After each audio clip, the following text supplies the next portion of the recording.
The most OP special forces in Hearts of Iron 4. And this is the UK, and it's raining. Nothing new there. However, this game will have something new, and that is going to be the most stacked chunk special forces possible, taking advantage of all the bonuses in Arms Against Tyranny, like this one and this one. Some pretty hefty stacking of attack bonuses for special forces. Out of the 3 different special forces, the most abusable are Marines. The reason why is it needs naval XP, and naval XP is really easy to get hold of. So let's take advantage of that. Shift click, hold the Navy, merge the boys up, and press K. Exercise. Hang on, someone is calling me.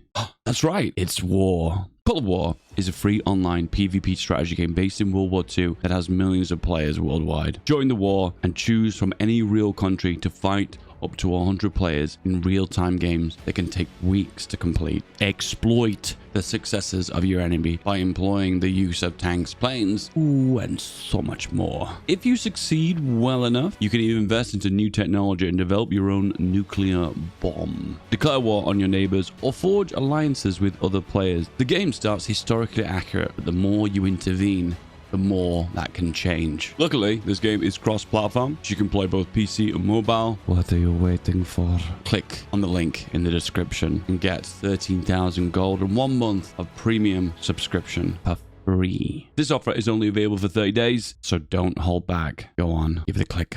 Now, we will need a little bit of fuel, and we'll import that if we need it. But overall, that's going to give us practically unlimited naval XP, unlocking Marines before the even start of the war. I know, it's insane. I love it. Limited rearmament, get the economy running, few mills, rest are going to be civs, and we're also going to work towards the amphibious tank. Why not stack the Marines with more tank Marines? Why not, right? And then we'll add on the armor with that as well. I think we'll go for the infantry tanks. And this is going to be a standard opening. Minimum 2 mils on motorized, support, a little bit of trains, a little bit of artillery, get the guns going. Oh no, run out of fuel. Who's going to give us the fuel? Any subjects got any fuel? A little bit from Malaya. Still not enough. And the rest from the United States. I think we're going to need quite a bit, actually. Yeah, our Navy is so massive. Imagine having a Navy so unbelievably big that you can never have enough fuel to actually keep it running. Britain, what were you thinking? There you go, we actually have enough fuel now. And Georgia dropped dead. Probably knowing how much we're subsidizing the American oil industry.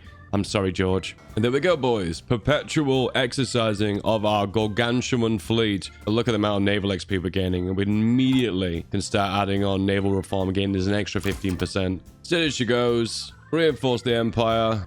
Do we do the mobilization trick? I think we're going to have to. Classic opener. I made a mistake. Do you know what the mistake is? All this great naval XP, but I can't even use it because I've not even researched Marines. We'll do that next. All right, we're going to rush amphibious tank chassis. Vauxhall take care of that. And the beginning of the Royal Marines. Next up, we're going to need to hire the chief of the... not the Air Force. The Navy, yes. And gain the guy that's going to give us the most XP maneuver, I guess. Oh my goodness, look at this. 936. We're not even 6 months into the game. 200 naval XP. It's just ridiculous. Anyway, let's improve relations with the Spanish because we need an attaché. So right now, as Britain, you start with 1,000 convoys. We have more than that because we've been producing more. But what you can do, which is kind of sneaky and cheeky, is just sell them on the market. I don't know why you have so many. Maybe when the war kicks off, you need excess. But overall, I'm just going to put 800 on the market and put them on at a high price. Maybe someone will buy them, but they're such a high production cost. They pay back quite high, and they do pay back high. Look, even the Raj wants them. In fact, you know what? I don't want to click that button anymore. Auto accept. Oh, and the South Africa wants them too. Everyone wants in. Okay, command power is important for Britain, so going for this guy. The Professional Officer Corps gives more command power per day. You need that to send your attaché, so it is required. Embargo Italy for stability, and embargo them for free. A single year has passed. Max naval XP. And here come the Marines. And goodbye Ethiopia as well. Normally you'd stack doctrine reductions, but there aren't any for special forces unless you get them through focus, some of the new focus trees. Marines, they're here. Jungle Marines, but not today. 1, 2, 3, and now we have 4. This is kind of the American Marines, which is a part of the armed forces. This is the British one. And this is kind of cool because you get this climatization, which isn't great, but breakthrough is awesome. Also damages areas when you land into them and do an amphibious invasion, which is kind of cool, I guess. But this one reduces the cost of amphibious battalions, which I think is really spicy. So yes, yes, and yes. There you go, guys. It's 9:36. I've just completed my Royal Marines Special Forces path. It was just that easy. Now we're definitely going to stop exercising the fleet because right now we have no production whatsoever. And here we go, the first Marines. It's going to have artillery in it. It's also going to have... Oh, Marine commandos are a different dude. Ooh, I didn't know that. They're actually a different battalion. Let's see how they compare. So this is the regular Marine. So if I convert this now into a Marine commando, they have less overall organization. However, they have slightly more breakthrough. The differences aren't massive, but I suppose if I max out my special forces in the different direction, that might result in different stats overall. It is kind of an org versus breakthrough thing. Not a lot of difference, but we're going to make a juicy size one to begin with. I bet we can probably produce like 1 or 2 of these guys. There are so many exploits you can get around this number, and we'll show them in this video. This is probably going to be the most aggressive Britain you're ever going to see in a game of Hearts of Iron 4, okay? But right now, Britain is going to be so unbelievably supercharged. Yep, they're going to do the unthinkable on day 1. Mussolini is not going to be pleased. Expand the division even larger. 1 and a 2. Maybe 3 later on, but we'll work towards that. And also we have the ability to add pioneers on too, which gives them hefty, juicy bonus to breakthrough. Oh, so it's only a small improvement for Royal Marines, but then adding this on increases the percentage of breakthrough I'm going to get to. So we'll modify this as I go. Let's do the cheesy shenanigans now. So what we're going to do is select this division, make a duplicate of it, and then make it significantly bigger. So this artificially makes my army look larger. Therefore, the proportion of special forces is less than compared to the overall size of my normal special forces, right? And as I increase that, change them over, boom, Marines, we can make 1 more. But you can abuse this mechanic by making more of them, by making your army larger. And then when you're done, of course, we're in a big deficit of guns, you just switch them back to the old template and you've still got the division already deployed. So, jobs are good, right? Yes, deploy. Send them to the front line. And then all the boyos, just convert them back to what they were before. There you go, there's your guns back. Nice refund. Thank you. General rearmament. Time for special forces time. Which feels a strange thing to say, in the fact that we already have probably the largest special forces army in the entire world. And the game has not even started yet. Okay, let's try it again. This is the biggest one I can get based upon my doctrine. So Big Mama. And this allows us to train another one. Just 1 more. The amphibious tank chassis. Now, I've never actually made this before. So this is a chassis that's dedicated to amphibious invasions. But the other ones is where you just add a module on that allows it to do amphibious invasions for all the regular modules. So here we go. Tank. Amphibious tank chassis. And then we end up with this. It can't have turrets on it. Oh, that's a big nerf. That means I have to stack machine guns. Just close your eyes and imagine this gun, boys. So many machine guns on 1 tank. Okay, fair enough. I can't save it because whatever reason. Okay, I guess we're going auto cannon. I'm going classic FeedBackGaming build. Now I know why I don't make amphibious tanks. Now we know. So that also means I'm going to have to make a little bit of AA in the meantime. Otherwise, I'll not have any anti-air capabilities. So we're trying to train more guys here. So we can't get around this because this is the biggest division we have. So what we do is we convert all of our regular army to the smallest one we've got. Then we train a mass number of these crappy divisions. And then we deploy them when they're ready. Pros know what I'm doing here. Say in the comments below what you think I'm doing. Deploy them. Add them to the main army. Convert them all to the Big Mama. And then all of a sudden, look, we can now train another 4 Marines. Make sure you do prioritize the delivery of these ones because the ones that are currently deployed don't need the equipment. And 3 more. And there we go. Just like the United States can. Wow. And now we add on the armor. No, Greece, you're not having investment. Design is too expensive. There we go. Elite. Royal Marines. Off you go. Wow, we can train so many now. Can we do the Special Forces guy? There we go. A Commando Genius plus 15% extra attack. That is insane. The equipment is looking a lot better. In fact, we could probably delete half of those. Yep. And now we're in a positive balance. Got a few spies as well. And all of a sudden, I know what Rome is up to. Good, because I'm coming for you. And there he is. David Sterling, plus 15% attack, plus 10 to special forces cap. That's not what he used to do. He used to add defense as well. Can we just make them all Marines now? Every one of them? And this results in 1.2 extra breakthrough. That's quite low. A tiny little bit less defense. And also, do you know what? The difference between Royal Marines and regular Marines, there's not a lot in it. Now, I don't even know if this is true, but I think you can stack infantry expert as well. Because the battalions are interchangeable. Once again, I actually don't know. Someone in the comments let me know. It's just an old myth from a long time ago. I'm not even sure if it still applies. And this is the finished product. I think this is pretty spicy. 30% attack into marshes. Not bad. River attack, 31%, which means only large rivers have a very small penalty now attacking over them. Fort attack, plus 16%. That's definitely interesting. But the spiciest of them all, the spiciest meatball, 58% attack bonus into amphibious. Wow. I think that might actually be when I'm doing an amphibious invasion, I'm actually doing an attack bonus. I'm not going to forget this time. Yep, don't forget this, guys. It's important. Poland must be protected at all costs. All right, we're in position. Strike force. The entirety of the med. Then we'll combat raid afterwards. Naval invasion planned. Is there anything else to say other than that? I think this is it. Oh, and this is important. This guy's a level 1 general.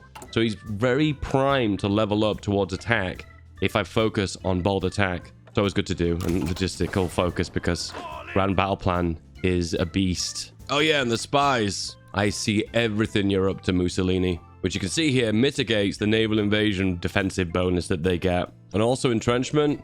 What entrenchment? Exactly. Poland refused to give up Danzig. Good. I'm in the war now. Italy, are you going to join the war? Yes, you have. You fool. And I know what you're going to say. Dave, what about this front line? Dave, what about this front line? I really don't care because Egypt has nothing that I want. So how about just hit them in the heart? Hit them where it hurts. Oh yeah, all the way along this line. Oh yeah, we're coming around the corner now.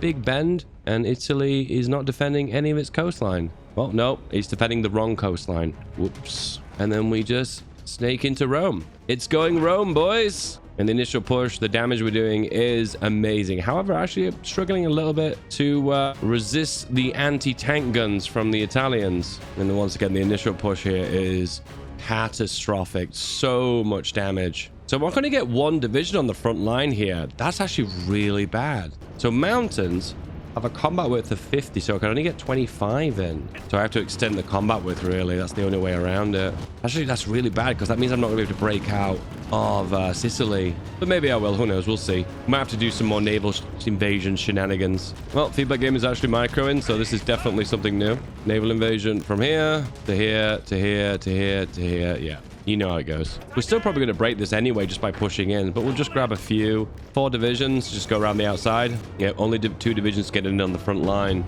We'd always better to optimize to 25 combat width. It's just something I never even thought to do.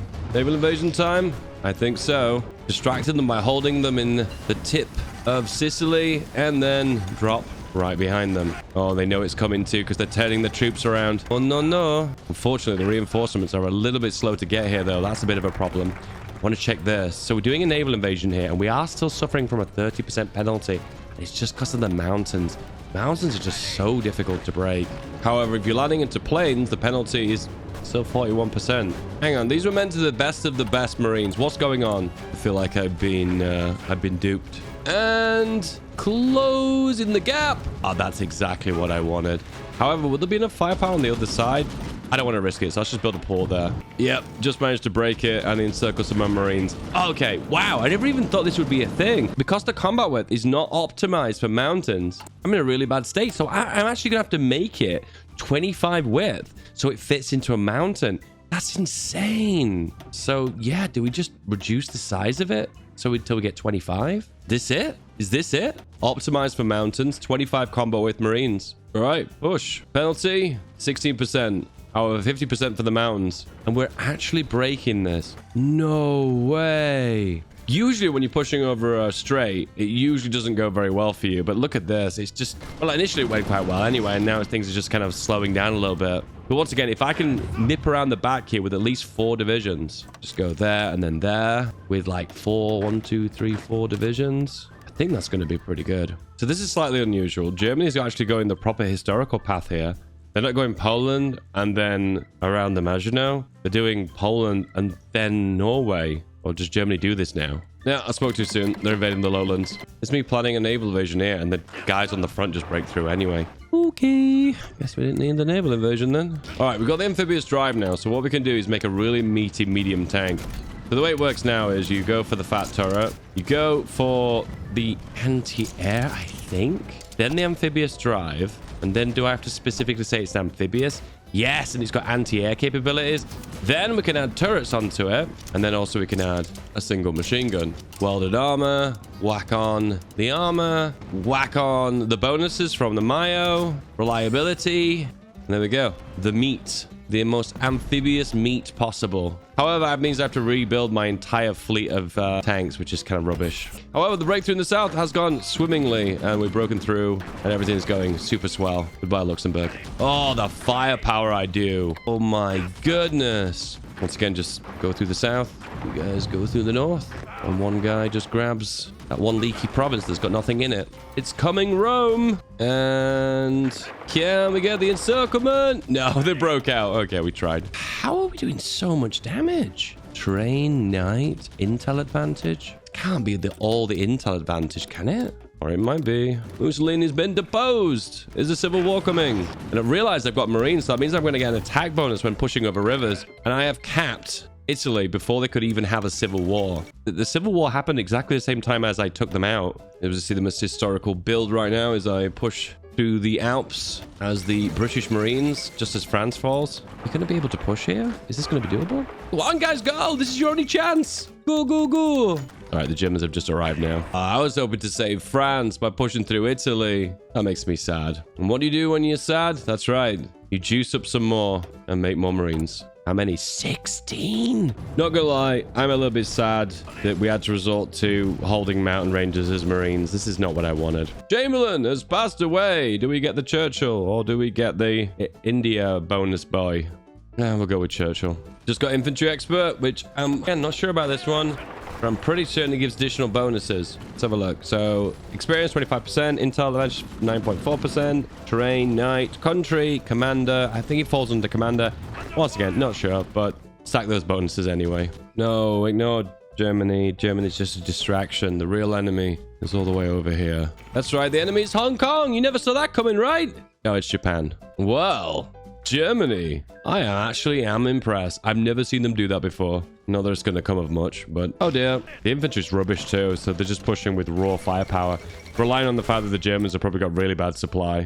Pop. Normally, I'd have fear of rivers, and I'd be like, well, I need to push over the river really quickly, stop them from getting entrenched. But I realize in this game, it doesn't actually matter because these guys do more damage over rivers than they would normally anyway. So that's a nice relief to have. It's a good problem to have, put it that way. And the amount of damage that I deal is just eye-wateringly high. Once again, this is always the thing about map games. If you manage to stack all the modifiers, you do some absolutely insane damage. Brigade side +1. And that means now Big Mama is bigger than it once was by 5 battalions. Which the result is an extra 11 Marines. I'll take it. Action to the east here when you've not really taken care of one of your fronts. Making a new front. Germany, what could go wrong? Okay, naval invasion. D-Day 1941. Damn, I'm ahead of schedule. And wow, they're actually holding really well. Do we push over this front as well? Yeah, the mountains are a bit of a problem. However, pushing through the plains is relatively okay. We've reached the point in the game where I just need to spam out cast spam, end game. Classic end game. Oh, landing happening. And now they're stranded. That's a big nope. Double nope. Naval invasion needs to conclude on a port. This is the one instance when a floating harbor would have actually been beneficial. Oh, well, there you go. Live and learn, eh? On the east, things aren't going too well. I love using special forces. They're a cool roleplay tool, and I think they're very powerful when you stack all the modifiers. The most annoying thing about special forces is the fact you have to work around the limit modifiers. I always really hate that mechanic, and that's the reason why you don't really see me use special forces very often. The new Berlin is Sofia, and now this city I can't pronounce, but someone in the comments will say it to me and be like, Dave, it's so easy. I'm Bulgarian. I've lived there my whole life and I can speak fluent Bulgarian. And for some reason I can pronounce this perfectly. I'm not bitter in the slightest, by the way. We get to partition Norway, the most historical version of the game. Yalta Conference. Form. Anytime now. Form the Yalta Conference. No, I guess it's just a big Eastern Bloc then. But those borders look quite aesthetic though. And the revenge of the French. And then the United Kingdom with, you know, Austria and Italy. They're technically British clay, right? We have a place in the sun. Somewhere where it doesn't rain. And if you like this video, ooh, this one here. Yeah, give this one a click. You might like it.